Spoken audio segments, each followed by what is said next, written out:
In our modern world, there's nothing easier than making a phone call, jumping in your car to zip around town, or tapping away on your home computer. But to manufacture our cars, our electronics, and even our appliances, we need the metals in this rock: nickel, platinum, and palladium. Nickel is a crucial component in stainless steel. Without palladium, we couldn't produce our cars' catalytic converters, and nearly every computer's hard drive is made with platinum. 30% of the world's mineable nickel and 40% of its platinum group metals comes from Russia, and we need them all. Getting these metals out of Russia to the rest of the world is an audacious journey that few in the West know of or appreciate. It starts here, in the frozen Siberian city of Norilsk. The city sees temperatures of negative 50 degrees and sits under a toxic black cloud. These smokestacks emit more sulfur dioxide gas in 1 year than the entire country of France. From the city's vast network of mines and smelting plants, the metals are shipped out behind the world's only fleet of nuclear icebreakers across the frozen sea. But before they get the metals out, we have to get in. And until now, tracing this journey has been next to impossible. Norilsk is perched on the northern edge of Siberia, a 4 million square mile expanse, bigger than the entire United States. It would be a fool's errand and potentially deadly to build a railroad to Norilsk. It's separated from the rest of Russia by frozen swaths of earth and the Ural Mountains. You can only get there by plane or a very special kind of ship, and you have to live or work in Norilsk to be allowed in. During the Cold War, at least 40 cities with industrial, military, or nuclear assets were sealed off to foreigners and even ordinary Russian citizens. Even after the Soviet Union fell and most of these locations opened back up, Norilsk's citizens petitioned to keep it closed. They believe that outsiders steal jobs and bring crime. But for the first time, they're giving an American TV crew access to these operations. The Central FSB committee has to let the local FSB office know that we're coming. The first thing you need is a background check from the FSB, successor to the KGB, Soviet Russia's infamous secret police. Russians are very sensitive about what goes on here. When the FSB finally grants permission to enter Norilsk, the next step is a Siberia Airlines flight from Moscow across 4 time zones and above the Arctic Circle.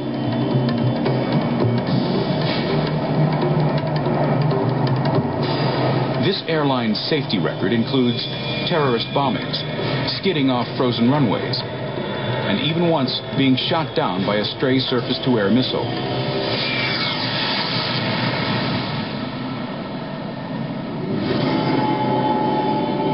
And if you make it this far in one piece, ladies and gentlemen, welcome to Norilsk. The temperature in Norilsk is 2 degrees. The local police board the plane.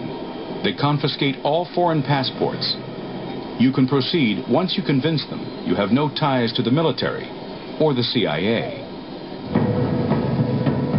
We've made it in. Our crew is accompanied by Svetlana. You can see the name. Rudnik Komsomolsky means Komsomolsky mine. She's a representative from Norilsk Nickel, the company that runs this city. She's also one of a handful in Norilsk who speaks English.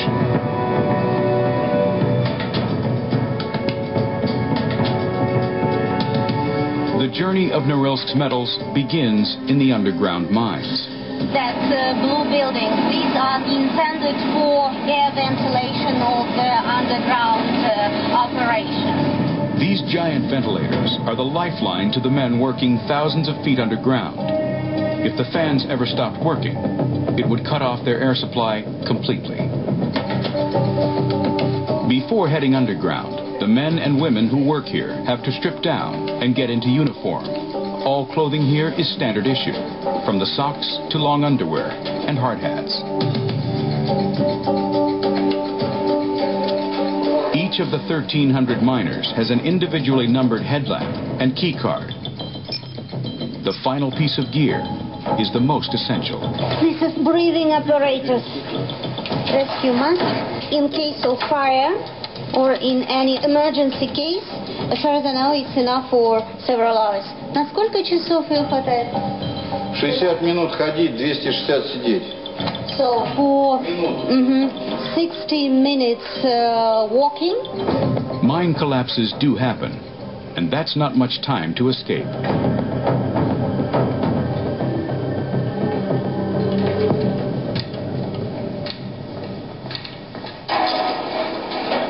The last thing you want is to get left behind in these mines. Punching this rudimentary key card is all that keeps track of who goes down and who comes up. We are going down to the level 471. A typical day for a miner means a 1,500-foot drop into the bowels of the mine.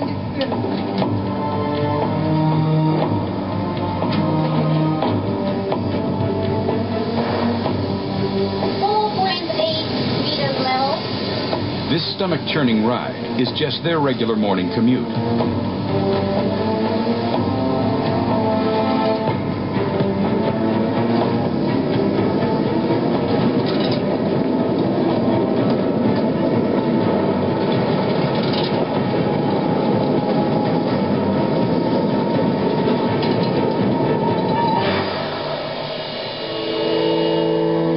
In a matter of seconds, you're deeper than the Empire State Building is tall. And for what? Nickel.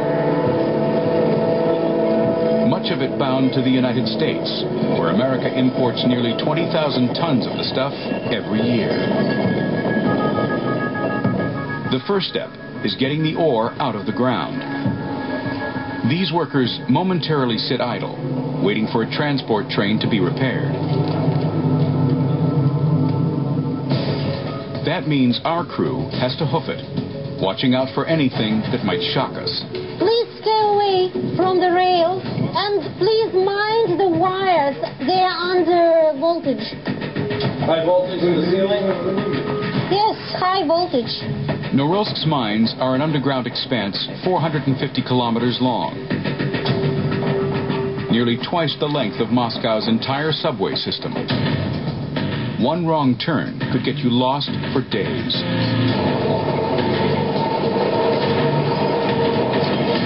These tunnels are blasted with explosive charges.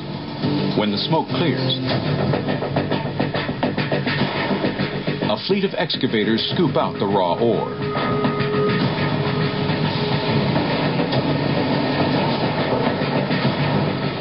The roar of the machines is all you hear in these tight, pitch-black tunnels. And these excavators move fast, so you have to know when to get out of the way. Each scoop can carry up to 15 tons of ore at once.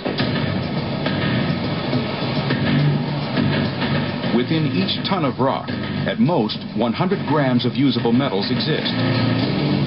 That's about a breakfast-sized bowl of nickel dust for 2,000 pounds of rock. So here you can see the piece of high-grade ore.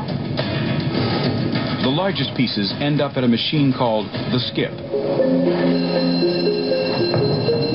It's also called the man-eater because of what can happen if you stand too close.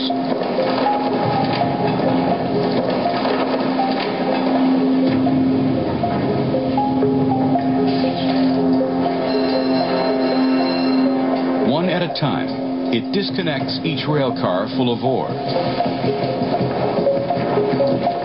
and dumps it down here into the crusher. These are the conveyor belts by which the ore is transported from the lower level to the upper level.